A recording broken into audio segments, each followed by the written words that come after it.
And you out there may have heard that Meta made the announcement that it would be ending fact checking on its various platforms.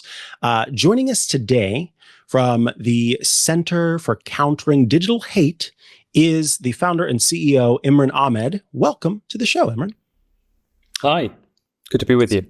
Pleasure to have you here. So we've talked about CCDH before on the show, but it has been a while. And so I was hoping that you could start by telling us about the Center for Countering Digital Hate and the work that you do.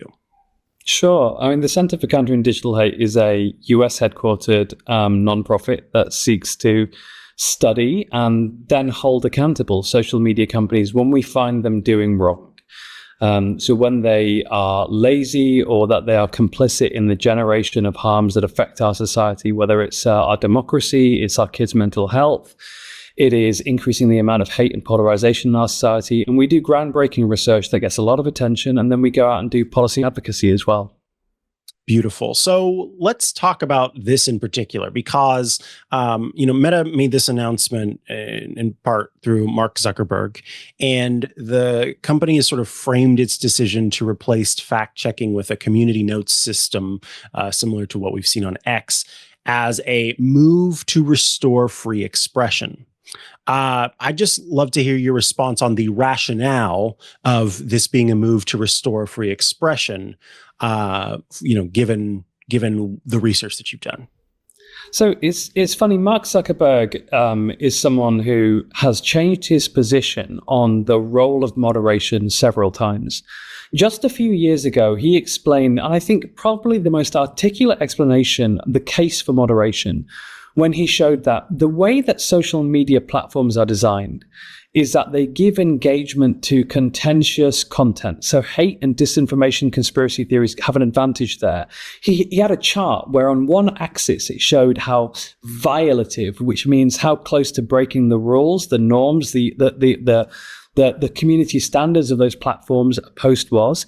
And it showed that as it gets, with something which is low violative content, so uncontentious content gets low engagement, the closer it gets to breaking the rules, engagement just shoots up. And that means that you get this high amplification of fringe conspiracy theories, hate, and disinformation.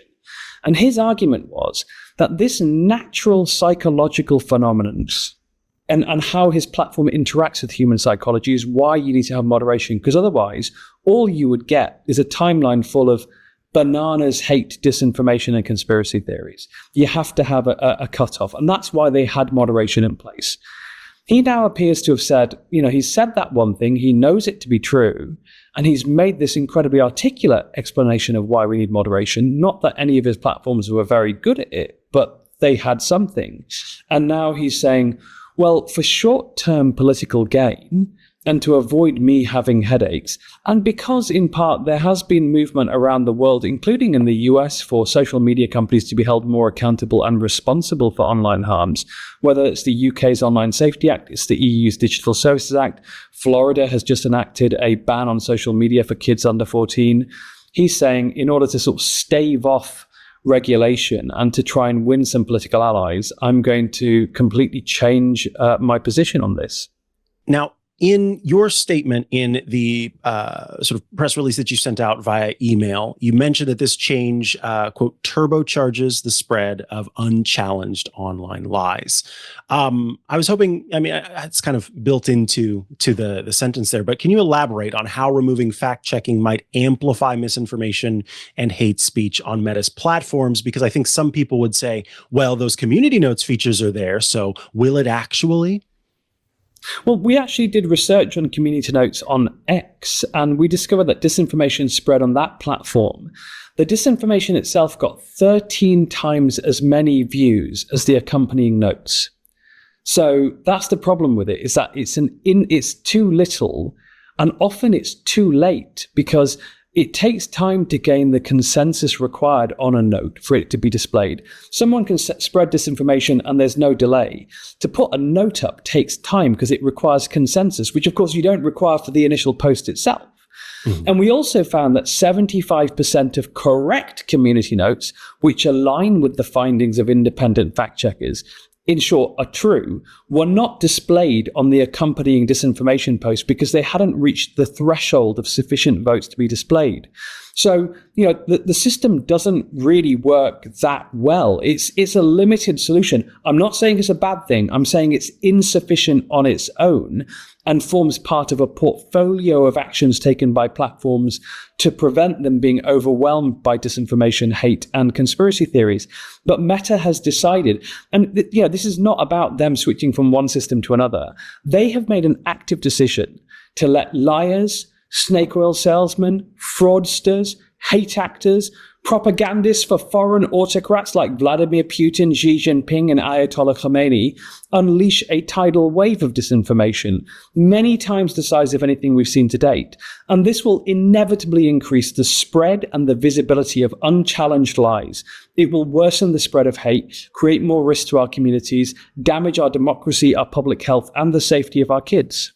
Absolutely. Now, you do talk in the research that you all have done about the real world harm that is a consequence of a decision like this. I was hoping that you could provide some specific scenarios, some examples where where misinformation or unchecked content on social media has translated into offline risks. Because again, what I'm hoping we can do here is kind of answer those common questions that you experience where people might think that, well, okay, misinformation is being spread, but it's just this thing that happens in a digital bubble and it doesn't have any real impact on the real world because, they're just seeing it and they're, taking it in there. But it does, according to the research that you've done. Well, look, let me give 3 examples. One would be the most recent research report that we did. It was a study of YouTube. And what we did is we simulated being a 13-year-old girl joining that platform and looking at one piece of content on disordered eating. Now, YouTube has promised that it will never, ever recommend eating disorder and self-harm content to children. But what we found was actually 700 times out of 1,000 that we simulated this, YouTube recommended self-harm or eating disorder or diet content to those kids, extreme dieting content. Stuff like the anorexia boot camp, which is a diet so extreme that it induces the psychological and metabolic conditions that lead to anorexia. So that's one example of how that kind of content can really, and I've got a little girl myself, and if someone came up to my daughter on the street and said to my daughter, "You're too fat and you should go on a 500 calorie a day diet," I would hunt that person down. When YouTube does it to our kids every day, 700 times out of 1,000, we call them what? Titans of industry. Another example would be this summer or last summer, we had riots in the UK which were caused by disinformation spread after 3 sweet young girls were murdered by a lunatic. They were stabbed to death in Southport, which is near actually where I grew up in the northwest of England. Immediately, there was disinformation spread on X that it was a fresh off the boat asylum seeker, a Muslim who'd committed these acts, amplified by Elon Musk himself on X. And that led to the worst race riots in my lifetime in Britain.